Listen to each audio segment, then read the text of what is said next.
Good day mga friends, this is Teacher D once again. So bago lang kong mata mga friends no, nag-check na ko ako ang Facebook, di ba na ako i-post kagahapon nga katong marag nag-crowdsourcing ko, nag-ask ko sa inyo mga friends na unsa ang gwapo nga country nga next na ako na i-visit. Kay ask ko ato kay plano ko na ko sa ako ang next na travel kay special gid siya kay this will be my 10th country nga ako ang atuan og maubod ang ako ang regalo nako sa akong sarili for my 40th birthday. So mo to nga nag-post ko dito and then daghan og nag-heart na ang heart ato meaning Vietnam. So daghan nagpili og Vietnam ang country na atuan ako next. So mo to gitay lang ko na ako check sa internet kung unsa ang mga ticket na available for Vietnam. No, kasi pag check na ako mga friends kay naa may promo nga ticket no sa AirAsia from Bangkok to Hanoi, Vietnam. Nga worth 3,000 lang siya mga friends, no 3,000 baht. Pero naa siya discount na 10% kay sa Klook man ako siya nakitaan mga friends. Ako karon ang Klook kay naa siya 10th year anniversary na promo special nila. So nahulog na lang siya og 2,700 round trip na siya. So mo to i-grab na ko mga friends, bahala na kung pag-abot dito sa Vietnam kung unsa ako ang mahimong itinerary dito asa ko makaadto basta importante na ako ticket round trip to Vietnam mga friends. So balik ko ninyo maglaag ka sa Vietnam. So ako ang i-book mga friends since today is my birthday. So karon ko mulupay paingon Vietnam October 9 and then mabalik ko sa October 13. So 5 days lang siya. So karon mag-prepare ako mga friends kay basi babianta sa to ang flight.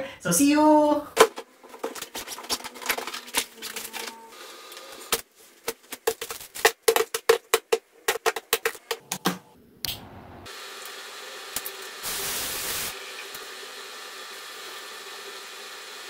So ready na ako mga friends. Tara, balik ko sa airport.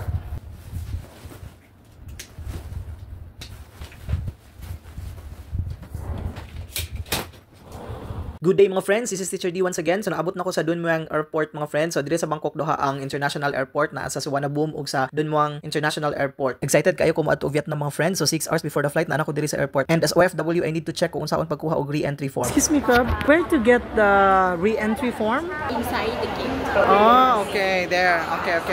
So I need to check in first. Okay, thank you.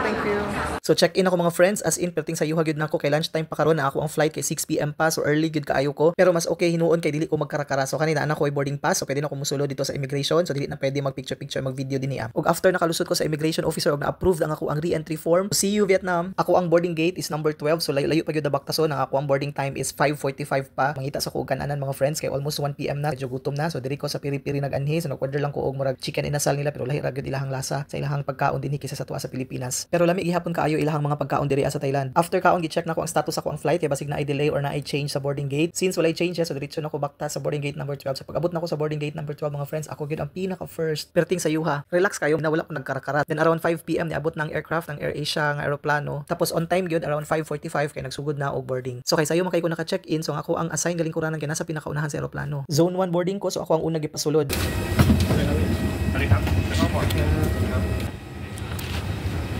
So see you sa Vietnam mga friends. Hello mga friends, this is Teacher D once again. I made it to Vietnam. So nakaabot na gid ko diri sa Vietnam mga friends, diri ko sa Noi Bai International Airport. Upon arrival diretso dayon sa immigration officer para magpatatak, og ang first thing ako ang gibuhat mga friends pagawas gyud sa immigration office kay ang mangita og ATM machine kay mag-withdraw og Vietnamese dong. So ako ang gigamit mga friends kay ako ang GCash na card kay gwapo man gud sa GCash kay kung unsa gyud ang palitan sa peso to Vietnamese dong kay mao gyud ang imuhang ma-withdraw nga amount. And tada, nag-withdraw ko og 2 million Vietnamese dong mga friends. So mo ni ako ang budget for my 5 days na trip diri sa Vietnam, 2 million Vietnamese dong. So milyonaryo ko diri mga friends. Ug isa ka tip nga buhaton para makatipid from airport to the city mga friends, kung imong hotel na dito sa city proper kay mag-take ka og bus no. So tan-awon lang nimo dito sa unahan ang bus number 86. Pagawas nimo sa airport, go to your left, then makita na nimo dito na ay naka-park na air condition na bus. Ulang kaayo ni pagawas nimo sa airport mga friends, go to your left tapos motabok lang ka mga 2 lane siguro. So mao na ni ang bus mga friend. This is an air conditioned bus number 86. So mao ni ang mo transport from airport to the city proper kung imong hotel na sa city area. So molibot ni siya dito sa city area mga friends. So pwede na kamo sakay ani nga bus mga friends. So, ipakita lang nimo sa driver kung asa imong hotel or ang address imong hotel kay ibaba kaniya kung asa ang location nga duol sa imuhang hotel. Mas tipid ni siya as compared sa Grab mga friends kay ang Grab manggod mga around 300,000 dong ang imuhang mabayaran or around 600 pesos na siya, pero kaning sa bus manggod 45,000 dong lang ang imong mabayaran or around 100 pesos lang na siya. So dako kaayo ang tipid nimo.